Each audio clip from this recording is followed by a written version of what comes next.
गधा पीओ बनाए कि नेको को पीओ है गधा? 1000 गधा को हम पीओ बनाए हैं। क्या बोले? हाँ, 1000 गधा को हम पीओ बनाए हैं और 2-3 हजार गधा को हम क्लर्क बनाए हैं। थर्सडे का स्पेलिंग नहीं जानना था, ट्यूसडे का स्पेलिंग नहीं जानना था, लेकिन फिलहाल वो स्टेट बैंक का पीओ है। मामा का बेटा बदली परीक्षा दिए है आप? हमको परीक्षा निकालने का सारा गुर मालूम हो गया था। आप तो बोलते थे कि हम गधा को पढ़ा के पीओ बनाते हैं, आप गधा के बदले बैठ के उसको नौकरी लगवाए। पढ़ने की कोई आवश्यकता नहीं है, बिना पढ़े पीओ बनाए। सही है ना? पढ़ने की कोई आवश्यकता नहीं। सेटिंग करा के कितना कमा लिए थे? कई लाख करोड़। बैंक ऑफ बड़ौदा में जो नौकरी कर रहे थे जी, वो नौकरी से आपको निकाल दिया गया केस के बाद, या आप खुद छोड़ दिए? ब्याह करने के लिए नौकरी किए थे?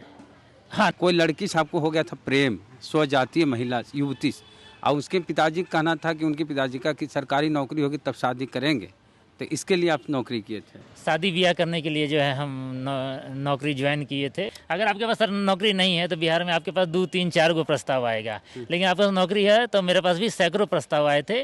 सदिया क्या उसने करना है जी? अच्छा, कहाँ परीक्षा देने गए थे उनके बदले, अरविंद जी बदले? आप 3 साल की सजा हुई है, 10,000 रुपये का जुर्माना लगा है इनको भी, और जिनके बदले बैठे थे उनको भी 10,000 रुपये का जुर्माना लगा, 3 साल की सजा हुई है। पूरा मामला क्या है, चंद्रभानु यादव से ही हम जानेंगे कि क्या है पूरा मामला। 1996 में। जय भीम, जय भारत। अगर आप प्रतियोगिता परीक्षा की तैयारी करते होंगे या करते हैं तो आपको एक स्लोगन याद होगा, पंच लाइन, कि हिरोशिमा को जो उड़ा दे उसे परमाणु कहते हैं, और गधा को पढ़ा के जो बैंक पीओ बना दे उसे भानु कहते हैं। भानु कोचिंग सेंटर पटना का ये पंच लाइन है, और जो भानु के नाम पर ये कोचिंग था और जिसके नाम पर ये स्लोगन था, वो आज हमारे साथ चंद्रभानु यादव हैं। मतलब जो दावा करते हैं कि हम गधों को पढ़ा के बैंक पीओ बना देते हैं, वो एक गधा को नौकरी लगाने के चक्कर में उसको भी 3 साल की सज़ा करवा दी और अपने भी 3 साल की सज़ा भुगतेंगे, जैसा कि कोर्ट का निर्णय आया है। सीबीआई कोर्ट से ये निर्णय आया है कि चंद्रभानु यादव 1996 में जब बैंक पीओ थे, बैंक ऑफ बड़ौदा पटना में एसके पुरी शाखा में, तब दूसरे के बदले बैठ के परीक्षा दिए थे। अरविंद कुमार यादव उनका नाम है, और वो परीक्षा पास किए और नौकरी लग गई। 2001 में इसके खिलाफ आवेदन दिया गया, उसकी जांच हुई सीबीआई कोर्ट के द्वारा और उसमें ये दोषी पाए गए। इनको 3 साल की सज़ा हुई है, 10,000 रुपये का जुर्माना लगा है इनको भी, और जिनके बदले बैठे थे उनको भी 10,000 रुपये का जुर्माना लगा, 3 साल की सज़ा हुई है। पूरा मामला क्या है, चंद्रभानु यादव से ही हम जानेंगे कि क्या है पूरा मामला। 1996 में तो हम लोग बहुत छोटे छोटे थे, तब आप बैंक ऑफ बड़ौदा के पीओ थे जी। तब उम्र कितनी थी आपकी? अभी कितनी उम्र है भाई साहब? अभी मेरी उम्र 47 साल है, उस समय हमारी उम्र 21 साल थी। अच्छा, 96 में 21, अभी 47, जोड़ जड़ लिए जी। चलिए, जोड़ ही लिए, तब पीओ थे उस समय, तो गलत थोड़ी। अब बताइए कैसे कैसे दूसरे के बदले, आप तो बोलते थे कि हम गधा को पढ़ा के पीओ बनाते हैं, आप गधा के बदले बैठ के उसको नौकरी लगवाए। देखिए, ये जो है हम पर जो है, ये जिसने फंसाया है वो है सीबीआई ने फंसाया है। और सीबीआई जो है में सी का फुल फॉर्म होता है क्रिमिनल, ठीक है। ये एक असंवैधानिक संस्था है, एक क्रिमिनल संस्था है जो सुपारी लेके किसी का जो है चरित्र हत्या, तमाम तरह की हत्या करता है, किसी के करियर की हत्या करता है। सीबीआई को कोई संवेदना नहीं है, वो टारगेटेड किलिंग करता है और उसने मेरा टारगेटेड किलिंग किया है। ठीक है, ये फैसला आया है, हम लोग कमज़ोर थे तर्क देने में और सीबीआई का जो है मुकाबला नहीं कर पाए। लेकिन अक्सर क्या होता है कि लोअर कोर्ट का फैसला 95% जो है ऊपरी कोर्ट में जो है पलट जाता है। ये जो मुझे सज़ा हुई है ये अंतिम नहीं है, अभी मेरे पास अपील करने के 3 चरण हैं। ये तो मजिस्ट्रेट ने जैसा किया है, उसके बाद जो है इसके अपील जो है कि सुनवाई होगी सिविल कोर्ट में, डिस्ट्रिक्ट कोर्ट में, फिर वहाँ से और ऊपर एक कोर्ट है हाई कोर्ट, फिर सुप्रीम कोर्ट। अभी मेरे पास जो है इस केस को लड़ने और निर्णायक स्थिति में पहुँचाने के लिए मेरे पास पर्याप्त मौके हैं और समय है। और चूँकि मैंने कोई अपराध नहीं किया था, मुझे फंसाया गया था। सीबीआई एक बड़ा नेम फेम है, समझे ना। अच्छा, एक चीज़ बताइए, सीबीआई इतना फालतू काम है कि एक चंद्रभानु यादव नाम के पीओ के पीछे बिल्कुल फालतू काम है, समझे ना। अच्छा, एक चीज़ क्या काम है बता देते हैं। सीबीआई में अरविंद कुमार यादव जिसकी बात हो रही है, वो मेरा अपना मामा का लड़का है, इकलौता मामा का बेटा बदली परीक्षा दिए है आप? नहीं भाई, हम नहीं दिए थे, ठीक है। तो कैसे आ गया वो मामला? जो है एसएससी में अपना जो है नौकरी कर रहा था, उसके खिलाफ कौन विभाग का परीक्षा था वो सीबीआई में नौकरी कर रहा था, एनिमल हस्बेंड्री डिपार्टमेंट में। उसी में आप बैठे थे, उसी की परीक्षा अरे में? भाई हम नहीं बैठे थे यार, सुनोगे था ना, दिन दुनिया कुछ जानोगे था ना, है ना, बैठे थे तो अगर जो है लोअर कोर्ट के फैसले पे ही किसी को अपराधी मान लोगे, बाद में बरी हो जाता है तो क्या कहोगे? ठीक है, और क्या लोअर कोर्ट के फैसले के आधार पर हम फांसी पर चढ़ जाएं? तो कितना बार जो है सुप्रीम कोर्ट में भी गलत निर्णय होता है, ठीक है, तो किसी प्रकार का निर्णय हो जाना जो है उस व्यक्ति को ये मानने के लिए चलिए ठीक है, आप जा सकते हैं, अपील के लिए जा सकते हैं। जी। हाँ। तो अरविंद कुमार यादव नौकरी कर रहा था, ठीक है, उसके बाद जो है उसके खिलाफ एक इंक्वायरी चली, ठीक है ना, कई इंक्वायरी चली और उसको जो है नौकरी से निकाल दिया गया कि उसके बदले कोई और परीक्षा दिया है। उसके बाद अरविंद कुमार यादव जो है कैट में गए कि अब इसके फैसले के खिलाफ। अब सीबीआई ने क्या किया कि कैट में के फैसले को प्रभावित करने के लिए अपने तरफ से एक गैर कानूनी तरीके से एक केस रजिस्टर किया 6S/2001 में, समझे? कैट क्या होता है बता, सरल बात। सेंट्रल एडमिनिस्ट्रेटिव ट्रिब्यूनल, जितने भी जो है डिपार्टमेंटल जो प्रोसीडिंग्स होती है, मुकदमे होते हैं, अपील्स होती है, या है ना, जो केंद्रीय कर्मचारी हैं वो अपने न्याय लेने के लिए पहले इसमें जाते हैं, ना कि किसी कोर्ट में जाते हैं। ठीक है जी। तो सीबीआई केस तो दर्ज? सीबीआई जो है, देखिए सीबीआई जो है खुद एक पक्ष था, उसको एफआईआर करने का कोई कानून ही नहीं था, ठीक है ना, तो वो सीबीआई जो है पक्ष था, उसने कंप्लेन किया, ठीक है ना, और उसी ने जांच किया। तो इस मामले में जो है आर्टिकल 21 जो संविधान है, जो फेयर इन्वेस्टिगेशन जो है वो इंश्योर करता है नागरिकों को, तो यहाँ पर जो है संविधान का कर दिया सीबीआई ने, वो खुद ही जो है केस का अपने ही केस का अपने ही जांचकर्ता बन गया, ठीक है। और ठीक है, इसका क्या कहते हैं, कोर्ट का भी नाम है, आप जैसा कि आप पेपर कटिंग में पढ़ रहे हैं, सीबीआई कोर्ट, ठीक है। तो हालांकि कोर्ट वो जज की नियुक्ति सीबीआई नहीं करता है, लेकिन उसका काम होता है सीबीआई के मामलों को देखना। तो मेरे मामले में कोर्ट भी सीबीआई है, कंप्लेनेंट करता भी जो है सीबीआई है, जांच करने वाला भी सीबीआई है। तो इसका फैसला तो 22 साल पहले जब केस लिखा गया था ना, रजिस्टर हुआ था ना, उसी दिन लिखा गया था, यही फैसला आना था, इसमें कुछ भी नया नहीं आना था, ठीक है। ऊपर की कोर्टें जो हैं, जहाँ पर सीबीआई का प्रभाव नहीं रहता है, जो निरपेक्ष ढंग से जो है चीज़ों को देख सकती हैं, वहाँ जो है हमको बाइज्जत बरी ही नहीं किया जाएगा, बल्कि हम पर जो जितनी हमने अभी 22 साल से जो केस लड़ा है, जितनी प्रताड़ना झेली है, जितना हमने आर्थिक रूप से जो है हानि सही है, उन सब के बदले हमको मुआवजा भी मिलेगा। अच्छा, तो सब लोग कह रहे हैं सोशल मीडिया पे चंद्रभानु यादव जेल जाएगा, कब जेल जा रहे हैं? सजा होगी तो जेल जाना पड़ेगा। देखिए, जो मजिस्ट्रेट कोर्ट है, अगर वो 3 साल तक का सजा देता है, 3 साल या उससे कम, हाँ 3 साल तक का, ठीक है, तो उसमें जो है सेम डे जो है बेल का प्रोविज़न है, और मुझे सेम डे ही बेल मिल गई थी। अच्छा। अब जो सेशन कोर्ट में जब तक सज़ा नहीं होती है तब तक ये मैं बेल पे ही रहूँगा। हालांकि इसके पहले भी मैं बेल ही पे था, तभी तो मैं केस लड़ रहा था 22 साल से। जी। तो अब हाई कोर्ट जा रहे हैं? नहीं, मैंने फिर से बोला कि ये लोएस्ट कोर्ट है, मुंसिफ मजिस्ट्रेट, इसके खिलाफ सेशन में ही जाएंगे, डिस्ट्रिक्ट में ही जाएंगे। अच्छा।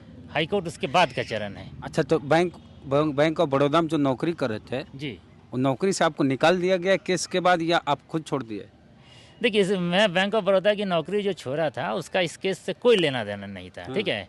इवन जब मैं बैंक ऑफ बड़ौदा की नौकरी ज्वाइन करने जा रहा था, 96 में मैंने ज्वाइन किया था, तो मेरे जो साथ में दोस्त थे, जो साथ में तैयारी वारी करते थे, सेट प्रैक्टिस करते थे, तो वो लोग बोलते थे, अरे भनुआ तुम कितना दिन के लिए जा रहा है, 1 साल या 2 साल, ठीक है ना। तो मैं जो स्वतंत्र मानसिकता का व्यक्ति हूँ, तो ये जो नौकर का जीवन है वो मेरे लिए नहीं बना है, और नौकर की ज़िंदगी में नहीं जी सकता हूँ। शादी ब्याह करने के लिए जो है हम नौकरी ज्वाइन किए थे। हम भी कुछ कहानी जानते हैं कि कोई लड़की से आपको हो गया था प्रेम, स्वजातीय महिला युवती, और उसके पिताजी का कहना था कि उनके पिताजी का कि सरकारी नौकरी होगी तब शादी करेंगे, तो इसके लिए आप नौकरी किए थे? देखिए, आदमी के लिए जो है देखिए, आदमी और किदवंती बहुत चलते रहता है, ठीक है ना। किसी एक व्यक्ति के बारे में बहुत सारी किदवंतियाँ चलती रहती हैं। सच्चाई बताएं, सच्चाई है, ठीक है, भूमिका का हल बांध रहे हैं। मेरा किसी लड़की से प्रेम नहीं हुआ था, ठीक है ना। इवन पीओ भी बन गए थे तब भी जो है मेरा किसी से प्रेम नहीं हो पाया था, बल्कि पीओ बनने के बाद प्रेम तो और मुश्किल हो जाता है, क्योंकि आप एक और सिक्योरिटेड लाइफ जीते रहते हैं। या आप किसी को प्रपोज करने में भी आपको बहुत घबराहट होता है कि कुछ अगर उल्टा पुल्टा हो गया तो बड़ी मान मर्यादा, ठीक है ना, ये मान मर्यादा जो है बहुत बड़ा बोझा बन जाता है। लेकिन जो नॉर्मल तरीका है शादी ब्याह का, आपके घर में लड़की वाले आएंगे, अगुआ आएंगे, ठीक है, तो ये तभी संभव है जब आपके पास बिहार में नहीं, आप बोले ना कि शादी के लिए नौकरी की। हाँ, तो ये तभी संभव है आपके घर में अच्छे। देखिए, अगर आपके पास नौकरी नहीं है तो बिहार में आपके पास 2, 3, 4 गो प्रस्ताव आएगा, लेकिन आपके पास नौकरी है तो मेरे पास भी सैकड़ों प्रस्ताव आए थे। शादी है क्या, कुछ नहीं करना है है। अब जैसे मान लीजिए विकल्प ज्यादा रहेगा, विकल्प ज्यादा रहता है तो अच्छा से चॉइस और सिलेक्शन होने की संभावना रहती है, ठीक है ना। यह हो सकता है कि बहुत सारी लड़कियां आपके रिश्तेदारियों में भी दूर दूर के हैं जिसको आप पसंद कर रहे हैं, लेकिन आप देखिए, लड़की से ज़्यादा शादी कठिन जो है लड़का का है, क्योंकि लड़का अगर किसी लड़की के पास प्रपोज करेगा तो मार्केट में हल्ला उड़ जाता है कि उसमें कुछ कमी है, कि लड़का होकर जो है लड़की को जो है। इसको ऐसे बोलिए, आप अगर लड़की के भाई हैं या पिता हैं तो अपने परिवार, रिश्तेदार, दूर दराज सगरों बोल सकते हैं कि हमारा लड़कियां लगी, एक आप जरा लड़का देखिएगा, या वो कहीं भी जा सकता है ना, किसी के पास लड़की को ये अधिकार है। लेकिन आप किसी लड़का के भाई या पिता हैं तो आप 4-10 जगह नहीं बोल पाएंगे कि हमारा बेटवा लगी जरिए का लड़की होगा तो बताइए जी।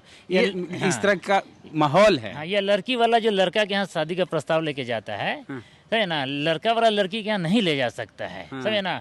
उसको अपने पास आए प्रस्ताव में ही जो है, मतलब आप ब्याह करने के लिए नौकरी किए थे? हाँ, निश्चित तौर पे हमने ब्याह के बाद नौकरी छोड़ दिए? हाँ, ब्याह के बाद हम नौकरी। घर वाली क्या किया आपका? नहीं, हम देखिए, जिंदगी में बहुत स्पष्ट आदमी हैं और कम से कम निजी रिलेशन में तो बहुत ही स्पष्ट रहते हैं। तो हमने जो है लड़की से शादी से पहले मिल के मैंने बता दिया था कि हम जो है नौकरी नहीं करेंगे, हम शादी के कुछ दिन बाद छोड़ देंगे। तो बोली कि ठीक है, हमको। दाल रोटी कैसे चल रहा है?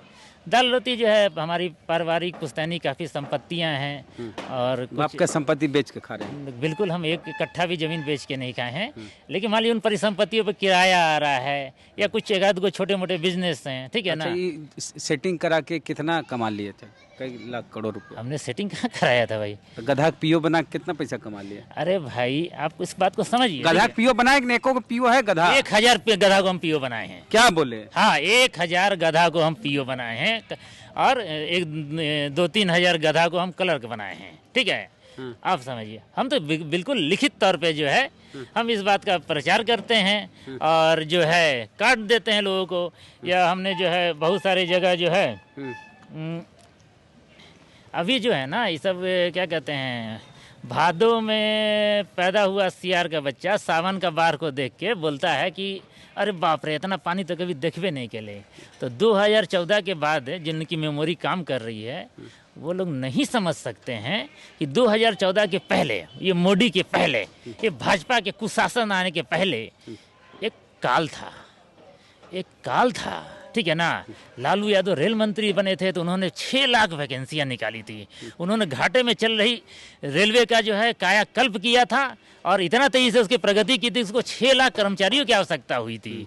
कर्मचारी नहीं मिले तो लालू यादव ने सारी कुलियों को जो है ग्रुप डी की नौकरी जो है दे दी थी। आज ग्रुप डी का नौकरी के लिए IIT का टॉपर सब तरसते रहता है और सब कुली को बना दिए थे उस जमाने में। सब कुली को नहीं, कुछ सब कुली को बनाए थे। लाइसेंस जिसके पास था तो भाई, जब बिना लाइसेंस के कुली कैसे होगा, ठीक है। उसमें भी नियम कानून था। तो जितने भी बिल्लाधारी कुली थे सारे कुलियों को उन्होंने ग्रुप डी का नौकरी दिया था, ठीक है।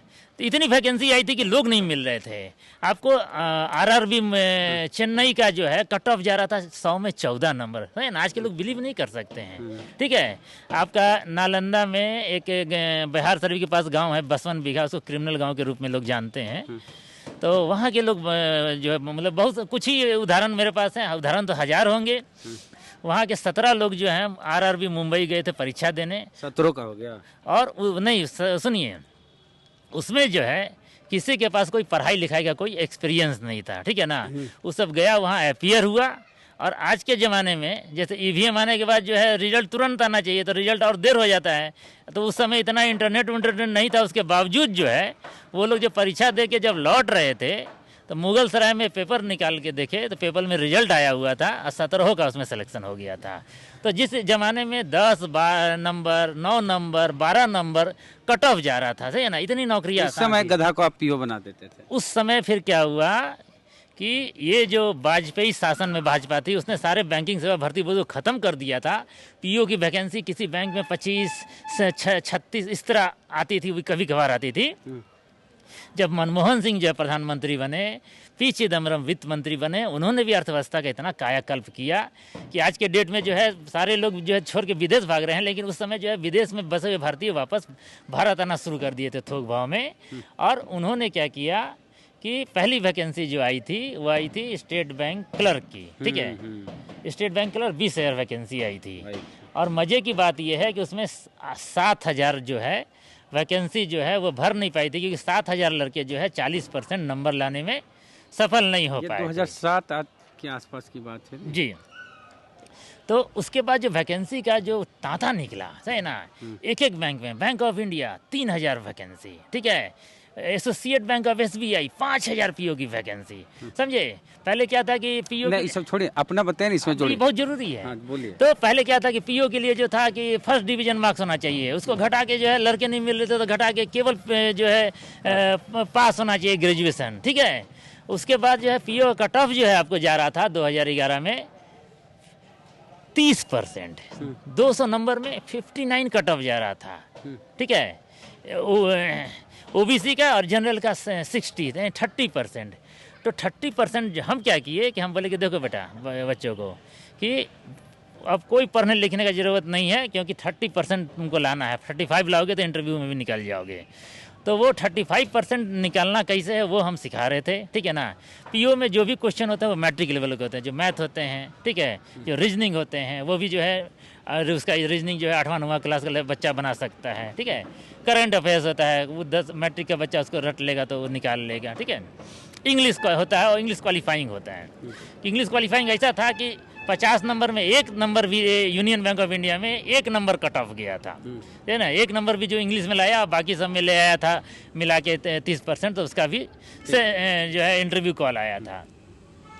उस जमाने में हमने बच्चे, जैसे मैंने पहला जो वैकेंसी जो को रिलेट करिए ना गधा पीओ बना। हाँ, जैसे मैंने जो है पहला वैकेंसी जो है 20,000 पे जो क्लर्क था, उसमें केवल मैंने बच्चों को सेट प्रैक्टिस कराया था, मेरा आधा बैच का हो गया था, ठीक है।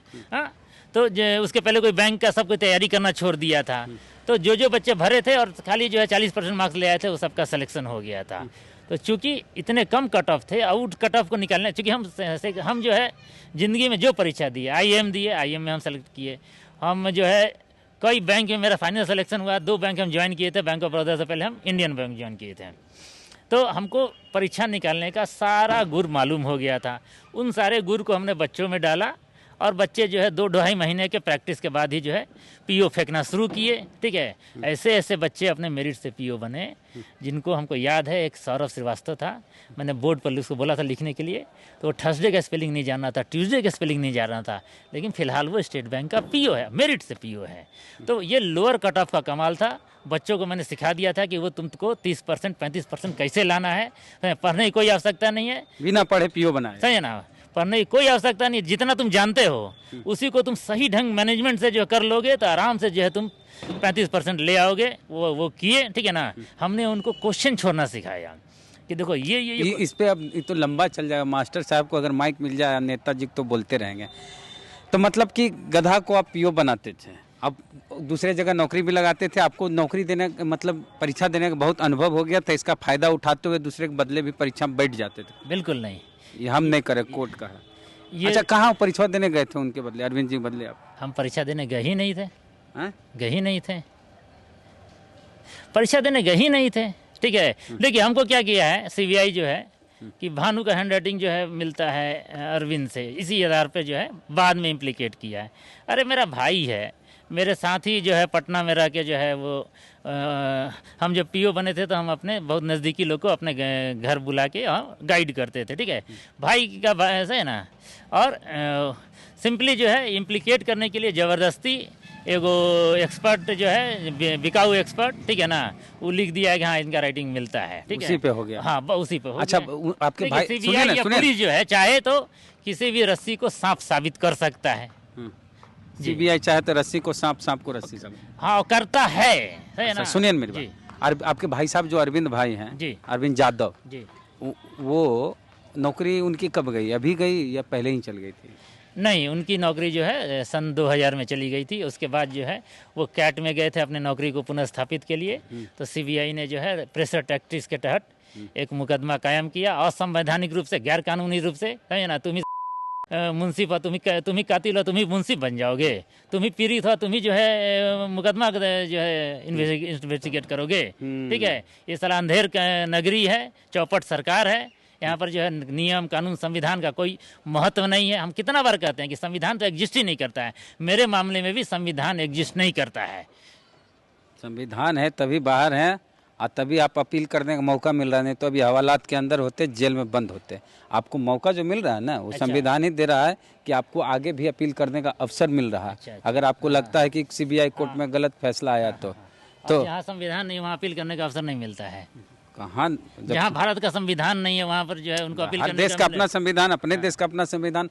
तो ये चंद्रभानु यादव हैं, ऐसे लिखते हैं एस चंद्रभानु सर्टिफिकेट में, लेकिन ऐसे फेसबुक सोशल मीडिया पर चंद्रभानु यादव हैं। अपने भाई के बदले परीक्षा दिए थे, उसके लिए 3 साल की सजा इनको भी हुई, भाई को भी हुई। 10-10 हज़ार रुपये का जुर्माना लगा, कोर्ट का कहना है। और इनके माता पिता दोनों केंद्रीय विद्यालय में शिक्षक थे।